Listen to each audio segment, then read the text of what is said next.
अधिगम एवं शिक्षण की क्लास में आप लोगों का स्वागत करती हूँ। तो अपन कल पढ़े थे क्या? शिक्षण की प्रकृति और शिक्षण को प्रभावित करने वाले कारक। शिक्षण की प्रकृति पढ़े थे कल अपन ने, ठीक है। और तो शिक्षण की प्रकृति के बारे में आप लोगों ने तो जान ही लिया होगा। ये शिक्षण जो क्या है और किस तरीके का है और कौन इससे प्रभावित होता है और कौन इससे को सीखता है और शिक्षण एक बच्चे के जीवन में क्या महत्व रखता है, ठीक है ना। तो आज अपन पढ़ेंगे शिक्षण के सिद्धांत, यानी जो शिक्षण है उसके कौन कौन से सिद्धांत है। शिक्षण के जो सिद्धांत है, देखो शिक्षण वैसे तो एक जटिल प्रक्रिया है, लेकिन इसको सीखने के लिए क्या किया जाता है, क्रमवार से चलना पड़ता है। जैसे अपन ने पहले शिक्षण का अर्थ लिया, शिक्षण को समझा, फिर शिक्षण की परिभाषा दी, यानी शिक्षण में उसमें शिक्षण को समझने के लिए अपन ने जो परिभाषा दी उस परिभाषा में अपन को काफी ज्ञान प्राप्त हुआ। परिभाषा देने के बाद में संप्रत्यय लिया, शिक्षण के संप्रत्यय, और उसके बाद में शिक्षण की प्रकृति या शिक्षण की विशेषताएं। और आज अपन पढ़ने जा रहे हैं शिक्षण के सिद्धांत, यानी जो ये शिक्षण है वो बच्चे के जीवन के लिए क्या महत्व रखता है, उसके सिद्धांत कौन कौन से हैं। तो शिक्षण के सिद्धांत में पहला सिद्धांत है उद्देश्य पूर्णता का सिद्धांत। क्या है पहला सिद्धांत? उद्देश्य पूर्णता का सिद्धांत। उद्देश्य पूर्णता का सिद्धांत तो है, लेकिन इसके अंदर क्या है, इसमें बच्चों को उद्देश्य रखना पड़ता है।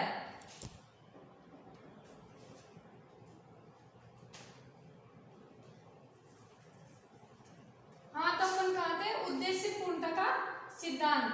तो देखो शिक्षण के सिद्धांत में, यानी अपन शिक्षण को समझने के लिए जो सिद्धांत यहाँ पे दिया है उसमें सबसे पहला और सबसे मुख्य सिद्धांत कौन सा है? उद्देश्य पूर्णता का सिद्धांत। इसका यह अर्थ है कि अपन जैसे किसी कार्य को करने के लिए या किसी शिक्षण को समझने के लिए पहले अपन किसको रखते हैं? उद्देश्य को रखते हैं कि इसको करने से क्या फायदा है अपने को।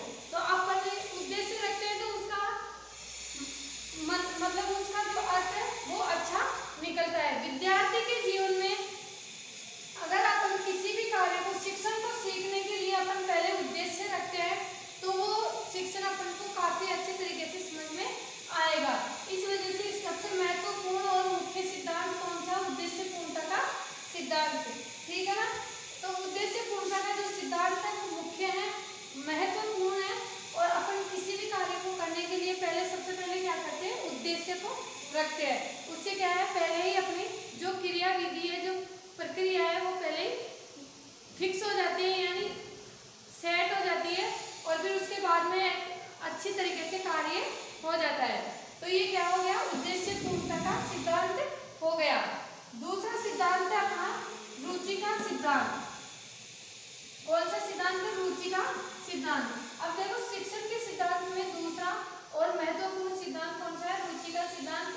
इसमें शिक्षण विद्यार्थी की रुचि के आधार पर लिया गया है कि जैसे अगर मान लो अपन विद्यार्थी को शिक्षण दे रहे हैं या शिक्षा दे रहे हैं, शिक्षक अगर शिक्षार्थी को शिक्षा दे रहा है तो पहले विद्यार्थी की रुचि का ज्ञान कर लेना चाहिए। क्या कर लेना चाहिए? कि विद्यार्थी की रुचि कौन से विषय को पढ़ने में ज्यादा अधिक है, ठीक है ना। तो रुचि का सिद्धांत किसके ऊपर डिपेंड करता है? विद्यार्थी के ऊपर। अगर विद्यार्थी रुचि नहीं ले रहा शिक्षण में, शिक्षक तो पढ़ा रहा है और शिक्षण दे रहा है, लेकिन अगर विद्यार्थी रुचि नहीं ले रहा, इंटरेस्ट नहीं ले रहा, तो वो शिक्षण उसके समझ में नहीं आएगा और केवल शिक्षक ही उसके सामने बोलता रहेगा और विद्यार्थी क्या करता रहेगा? निष्क्रिय होकर बैठा रहेगा, ना कुछ हाव ना कुछ भाव, और वो बैठा रहेगा। इसीलिए शिक्षण के सिद्धांत में दूसरा और महत्वपूर्ण सिद्धांत है रुचि का सिद्धांत। जो शिक्षण अपन दे विद्यार्थी को वो रुचिता पूर्ण होना चाहिए, यानी रुचि के आधार पर होना चाहिए, जिससे विद्यार्थी अग्रसर होकर उस शिक्षण को प्राप्त करे, ठीक है ना। तीसरा है सिद्धांत, यानी जो ये क्रियाशीलता का सिद्धांत है, ये भी इसका शिक्षण का तीसरे नंबर का सिद्धांत है जो काफी महत्वपूर्ण है। इसमें क्रियाशीलता के सिद्धांत में ये कहा गया है कि इसमें शिक्षक और शिक्षार्थी दोनों को ही क्रियाशील रहना चाहिए, एक को भी निष्क्रिय भाव से नहीं बैठना चाहिए, दोनों को बराबर चलना चाहिए। जैसे मान लो शिक्षक अगर पढ़ा रहा है तो शिक्षार्थी को उसके अंदर अग्रसर होना चाहिए, उसको पढ़ना चाहिए, उसको समझना चाहिए और अपने अंदर इम्प्रूवमेंट यानी चेंजेज आना लेना चाहिए, जिससे क्या है कि जो शिक्षक है उसको भी पढ़ाने में और शिक्षार्थी को भी पढ़ने में काफी अच्छा लगे। तो ये जो क्रियाशीलता का सिद्धांत है, इसमें क्रियाशील रहना चाहिए, एक भी निष्क्रिय नहीं होना चाहिए, दोनों का ही सक्रिय होना जरूरी है। चौथा जो सिद्धांत है अपना वो है स्वतंत्रता का सिद्धांत। कौन सा सिद्धांत है चौथा? स्वतंत्रता का सिद्धांत। इसके अंदर क्या है कि जो ये शिक्षण के सिद्धांत है वो है चौथा स्वतंत्रता का सिद्धांत। इसमें विद्यार्थियों को स्वतंत्र रूप से छोड़ देना चाहिए कि जैसे ये उनके ऊपर कोई पाबंद नहीं लगाए कि आपको ये पढ़ना है और ये नहीं पढ़ना है, उनको उनकी रुचि के अनुसार शिक्षण देना चाहिए, यानी स्वतंत्र छोड़ देना चाहिए। ठीक है ना। पांचवा सिद्धांत है अभिप्रेरणा व तत्परता का सिद्धांत। ये जो शिक्षण है वो शिक्षकों के ऊपर ही दिया गया है कि जो ये अभिप्रेरणा व तत्परता का सिद्धांत है, इसमें बताया गया है कि शिक्षक शिक्षार्थी को अभिप्रेरणा यानी मोटिवेशन उसको तत्पर यानी लगातार देना चाहिए, बार बार देना चाहिए। उससे क्या है विद्यार्थी का मनोबल नहीं टूटता और वो शिक्षण ग्रहण करने में अपना ज्यादा मनोयोग देता है। अभिप्रेरणा यानी मोटिवेशन कि नहीं हाँ आप अच्छे हो या और अच्छे करने की कोशिश करो, ऐसे उसको अभिप्रेरित करते जाए और ये काम ऐसे नहीं ऐसे होगा तो वो आगे बढ़ता जाएगा और शिक्षण प्राप्त करता जाएगा। इससे यह है। और छठा सिद्धांत है अपना पुनर्बलन का सिद्धांत। पुनर्बलन जानते हो? फीडबैक, यानी जब कोई शिक्षार्थी शिक्षण ग्रहण कर रहा है और शिक्षण ग्रहण करने के बाद में वो उस कार्य को करता है तो पीछे शिक्षक बैठ के उसका फीडबैक लेता है और उसको जब उसका कार्य समाप्त हो जाता है, समापन हो जाता है तो उसको फीडबैक देना यानी पुनर्बलन देना कि जैसे अच्छा, बहुत अच्छा, शानदार, शाबाश, जो भी है वो पुनर्बलन का सिद्धांत कहलाता है। इसमें यह है कि जैसे विद्यार्थी कोई कार्य करे और उसको अच्छा पुनर्बलन मिल जाता है तो वो उस कार्य को और भी बेस्ट तरीके से या और भी अच्छे तरीके से करने की कोशिश करता है। ठीक है ना। और सातवां है अपना सिद्धांत व्यक्तिगत भिन्नता का सिद्धांत।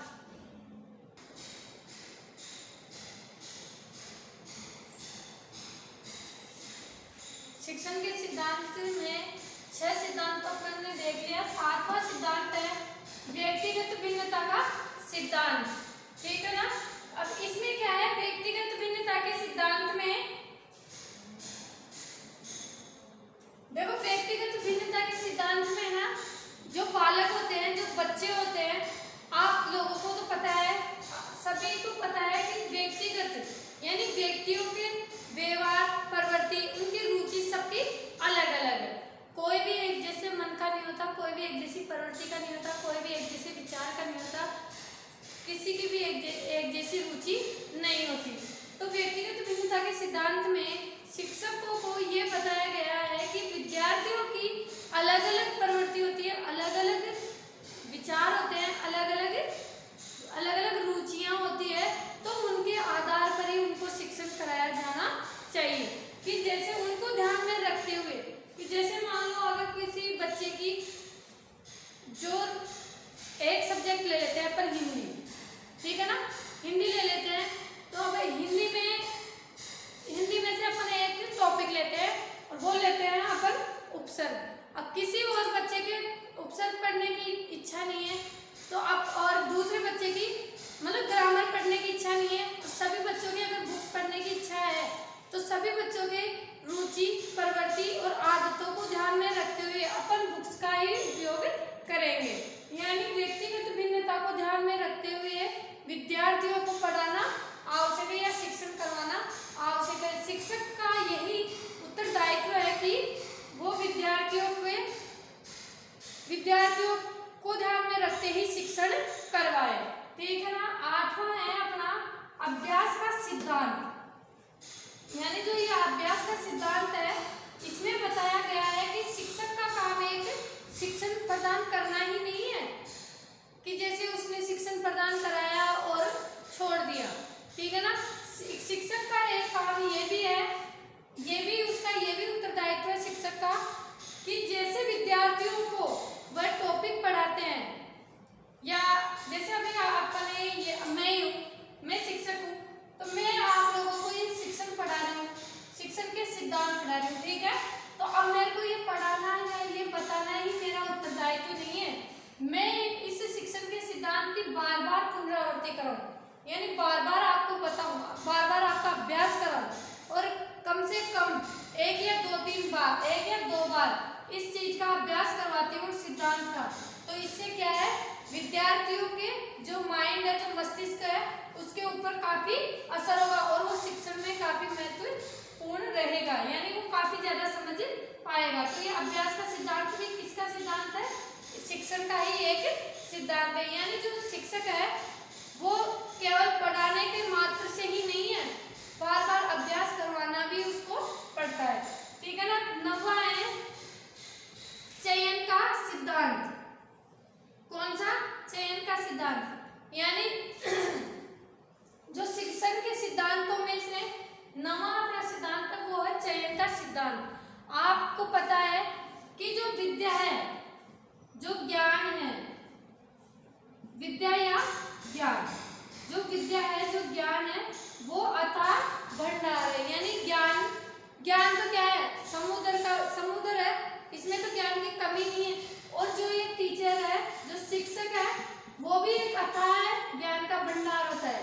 क्या होता है? अथाह ज्ञान का भंडार। यानी जो समुद्र, शिक्षक के माइंड में जितना भी ज्ञान होता है, वो कोई जरूरी नहीं है कि वो बच्चों को या विद्यार्थियों को प्रस्तुत करे या उनको समझाए। तो जो शिक्षक सिर्फ यहाँ पे बताया गया है कि शिक्षक एक ज्ञान का अथाह भंडार है, जिसमें से विद्यार्थियों को काफी महत्वपूर्ण ज्ञान प्रदान करता है। यानी पहले जो ज्ञान होता है, जो शिक्षण होता है, उसका पहले चयन करता है और फिर उसके बाद में विद्यार्थियों को पढ़ाता है या विद्यार्थियों को शिक्षण के बारे में बताता है। तो ये एक चयन का सिद्धांत भी अपना किस पे लिया गया है? शिक्षण पर या शिक्षक पर। ठीक है ना। 10वां है आवृत्ति का सिद्धांत। आवृत्ति के सिद्धांत में बताया गया है कि जो शिक्षक है वो अपने जो ज्ञान या जो शिक्षण देते हैं उसको बार बार दोहराना या बार बार उसका प्रयत्न करना ही क्या हो गया? आवृत्ति का सिद्धांत कहलाएगा। ये है लास्ट एंड फाइनल सिद्धांत है, वो है लोकतंत्रीय सिद्धांत, लोकतंत्रीय व्यवहार का सिद्धांत। देखो मैं आपको यहाँ बता रही हूँ कि जो ये शिक्षण है, शिक्षण कौन देता है अपन को? शिक्षक। और लेता कौन है? उसको ग्रहण कौन करता है? शिक्षार्थी। तो शिक्षक और शिक्षार्थी के बीच में जो ये शिक्षण है, इसको देने वाला शिक्षक होता है। तो शिक्षक को हमेशा लोकतंत्रीय रहना चाहिए। क्या रहना चाहिए? लोकतंत्रीय। ठीक है ना। शिक्षक को क्या रहना चाहिए? लोकतंत्रीय। उसको शिक्षण के प्रति हमेशा लोकतंत्रीय ही रहना चाहिए, यानी हमेशा स्वतंत्र रहना चाहिए। कभी भी अगर विद्यार्थी शिक्षक से क्वेश्चन पूछता है तो क्वेश्चन पूछने पर उसको नाराज नहीं होना चाहिए। लोकतंत्र यानी स्वतंत्र होना चाहिए। हमेशा शिक्षक को शिक्षार्थी के जो प्रश्न है उसका जवाब देना चाहिए या उससे गुस्सा